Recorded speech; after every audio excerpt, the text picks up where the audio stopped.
नमस्कार, मी लतिका निंबाळकर. माझ्या चॅनलवरती तुमचं स्वागत आहे. जेवताना तोंडी लावायसाठी मी तुम्हाला चटणी बनवून दाखवणार आहे.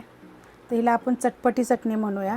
त्यासाठी लागणारे साहित्य: हा देशी लसूण आहे, 2 गड्डी आहे, म्हणजे 1.5 चमचा झालेला आहे लसूण. असं एकदम बारीक मी करून घेतलेला आहे बघा. एक कांदा आहे छोटा आकाराचा, तो पण मी खिसणीनं बारीक खिसून घेतलेला आहे. बारीक खिसायचं आहे सगळे, बारीक ही कुटले ही खिसले. आणि ही 1.5 चमचा आलं आहे, ते पण मी खिसून घेतलेलं आहे, एकदम बारीक खिसून घ्यायचे. अर्धा चमचा जिरं आहे, थोडं आबडधोबड कुटलेलं आहे. मीठ आहे आणि ही काश्मीरी लाल मिरची पावडर आहे आणि तिखटवाली पण मिरची पावडर आहे. दोन्ही मिळून मी 1 चमचा घेतलेले. आपल्याला थोडंसं तेल लागणार आहे आणि पाणी लागणार आहे. कढई गरम करत ठेवलेली आहे, त्यात आपण तेल टाकून घेऊया. तर थोडं चटणी म्हटलं की 8 दिवस ही चटणी राहणार आहे, तर त्यासाठी आपल्याला थोडंसं बघा तेल जास्त टाकायचं. कारण 8 दिवस चटणी राहिली ना तर ती तुम्ही भातावर खा, वरण भात, भाकरी, चपाती, हा तोंडी लावायसाठी छान असे आहे चटणी. तर आपण तेल चांगलं गरम होऊन देऊया. तेल चांगलं गरम झालेलं आहे, तर जिरं ना थोडंसं कुटून घ्यायचं बघा. जिरं कुटून घेतलं की नाही की त्याची चव तेलामध्ये उतरते आणि आपण खाताना पण ते जिरं तोंडाला टचटच लागत नाही. तर चटणीसाठी कधी पण जिरं थोडंसं कुटून घ्यायचे. तर आता हा एक कांदा आहे बघा, बारीक आकाराचा होता, खिसून घेतलेला आहे. बारीक खिसायचे आपल्याला एकदम. आणि तेलामध्ये बघायला चांगलं परतायचं, याचा कलर चेंज होस्तवर चांगलं परतून घ्यायचं आहे बघा. आता हा चांगला कांदा मी परतून घेतलेला आहे. का तर ह्याला कसं कांदा खिसला का नाही की त्याला पाणी सुटतं कांद्याला, तर कांद्याचंच पाणी असतं ते. तर आता ह्याला आपण चांगलं परतून घेतलेलं आहे बघा. तर आता ह्याच्यामध्ये आपण लसूण टाकून घ्यायचा. हे सगळ्या वस्तू ना चांगल्या परतायच्या. तर मी तुम्हाला सांगितलं आता ही चटणी तुमची 8 दिवस टिकल, त्याच्यापेक्षा पण जास्त दिवस टिकल. पण मी तुम्हाला आपलं सांगत असते की 8 दिवस टिकल. पण हे फ्रीजमध्ये ठेवा तुम्ही. आणि एकदम थोडासा अर्धा चमचा जरी ताटाला लावलं ना तर त्याची चव वाढेल चांगली.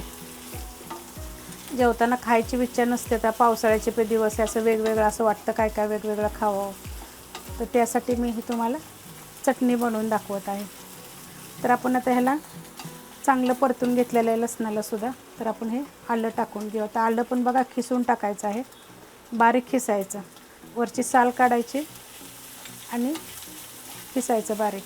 तर आता हे पण आपण चांगलं परतून घेऊया, ह्याचं पूर्णपणे कच्चा पण निघून जावं बघा. आता हे चांगलं परतलं गेलेलं आहे, तर ह्याच्यातनं तेल सोडायला लागले बघा. चटणी पूर्ण जो आपलं हे टाकलं होतं कांदा लसूण आलं, तर पूर्ण तेल सोडून दिले त्यानं. एक तर चांगलं परतून घ्यायचं. तर आता ह्याच्यामध्ये बघा लगेचच मीठ टाकायचं. तर चवीप्रमाणे मीठ टाका, कमी जास्त. आणि आता ह्याच्यामध्ये बघा मिरची पावडर टाकायची. तर गॅस मी आता स्लो केलेला आहे आणि ह्याच्यात आपल्याला थोडंसं पाणी टाकायचं आहे बघा. तर मिरची पावडर पण थोडीशी परतून घेतलेली आहे. तर आता ह्याच्यामध्ये थोडंसं पाणी टाकायचं.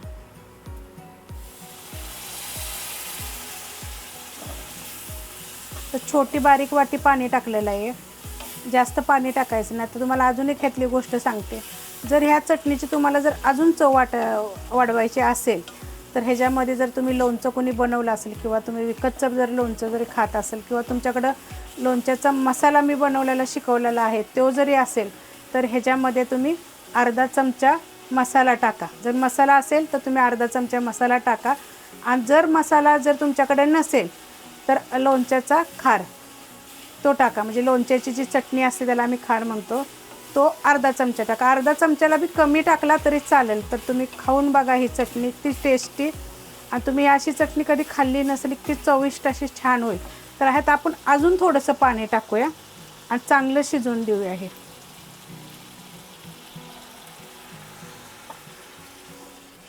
तर बघा मी अजून थोडंसं पाणी टाकलेलं आहे. आता ही एवढीशी चटणी आपल्याला 8 दिवस पुरेल. थोडी थोडी थोडी खाल्ली ना तर 8 दिवस पुरेल. कारण थोडी चटणी जरी खाल्ली तरी भरपूर होते. तर आता बारीक गॅस एकदम मी केलेला आहे. आता ह्याला आपण झाकून ठेवूया. एक 2 ते 3 मिनटं स्लो गॅसवर आपण त्याला झाकून ठेवूया. 2 मिनटं झालेत बघा, मी स्लो गॅसवर झाकून ठेवलं होतं, एकदम बारीक गॅसवर झाकून ठेवलं. तर चटणी बघा कशी झालेली आहे. तर ह्याच्यामध्ये तुम्हाला मी सांगितलं की आंब्याचा खार टाका, नाहीतर आंब्याचा तुमच्याकडं मसाला जर लोणच्याचा बनवलेला आहे तर तो टाका. आता ही इतकी पातळ दिसते बघा. तर आता ही ना थंड झाल्यानंतर आपण काढणार, अशी थोडी लगेच काढणार नाही आहे ना. लोखंडाची जर तुम्ही कढई वगैरे जर वापरत असाल तर लगेच काढायची, आणि जर अशा दुसऱ्या वेगळ्या जर कढई वापरत असाल तर थंड झाल्यावर काढायची, तर ही घट्ट बनते. आत्ता बघा एवढी घट्ट आहे, नंतर ह्याच्यापेक्षा थंड झाल्यावर जास्त घट्ट बनणार. तर मी तुम्हाला चमच्यानं पण दाखवते की चटणी कशी झालेली आहे. आणि चवीला तर इतकी छान लागते ना ही चटणी. हे बघा एकदम मस्त अशी चवदार अशी ही चटणी होते. तर तुम्ही माझ्या जर तुम्हाला व्हिडिओ आवडत असतील तर प्लीज लाईक करा, सबस्क्राईब करा, कमेंट करा आणि शेअर बी करा.